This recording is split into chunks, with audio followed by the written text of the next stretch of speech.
Matt Lenihan for Boxing Social. First of all, I just want to say congratulations, Ramon Cardenas. You put on a terrific performance tonight. Although you came up short, your stock has risen. A great fight. Just give me a sort of initial reflection on how you're feeling. I feel good. You know what I mean? I don't feel I lost, but I don't feel defeated. You know what I mean? Because ultimately, I said this. I never said I was going to retire undefeated or be an undefeated fighter. I never once wanted that. I always wanted to fight the best, and that's all I wanted was to fight the best. Win, lose, or draw, I fight the best.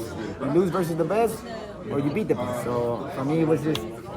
That's what I've always told myself. I just spoke to Chris Algieri and he said, look, we had this guy on the Pro Box card, terrific fighter. I told him he will be world champion, and I still believe he becomes world champion. After a performance like that, surely that's what the next step is, you to kick on, rebuild, and get your name back onto the big stage and hopefully fight for a title again. Yeah, I mean, that's the plan. You know what I mean? My promoter, he's, you know, my manager, everybody's happy. You know, I'm still kind of like, again, I mean, for me, I'm more content than anything because, again, bro, you know, it's all about the best fighting the best. Win, lose, or draw. You know, I went out on my shield. I'm not ashamed of losing because I went out on my shield. Yeah, and you've done it the hard way, and obviously you've built yourself up. I think people are reading to your story. It's immaculate. You know, I think an Uber driver who's taking it. I'm a top Lyft driver, right? Lyft, exactly, but a world-class fighter.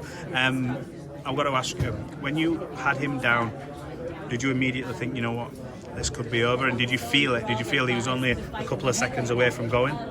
No, for me it was more continuing the fight because he's pound for pound, man. You know, he's a fucking great fighter, and I knew he was gonna continue the fight.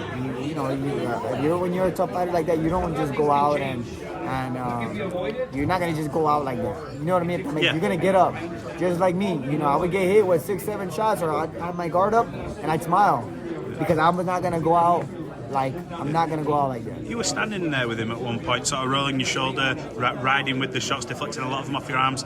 When it came to the stoppage, I know I've heard you in a previous interview, you've not had any complaints, there's been no excuses, when I think a lot of fighters have complained about maybe far less. But do you feel that stoppage was fair, or do you feel it could have gone a little bit longer? Like I said earlier, man, you know, I would never badmouth the ref for doing what he's doing, what he did. He saw something that I didn't. I'm never gonna say, oh, that was a premature stoppage. The ref saw something that I didn't. You know what I mean?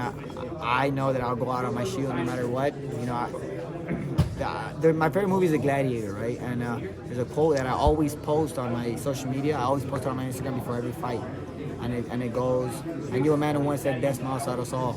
All a man can do is smile back. That's how I see this fight. That's how I see boxing. You know what I mean? I go in the fight, I go in the ring knowing that I'm laying my life on the line, and if something ever happens to me, hey, I fucking went out doing what I love to do. Look. So that's how I saw this, and again, we didn't come out with the victory, but I'm okay. It's a perfect way to leave it. Congratulations, you get the boxing fans what they wanted to see this weekend. Hope to see you in another big fight. Thank you so much.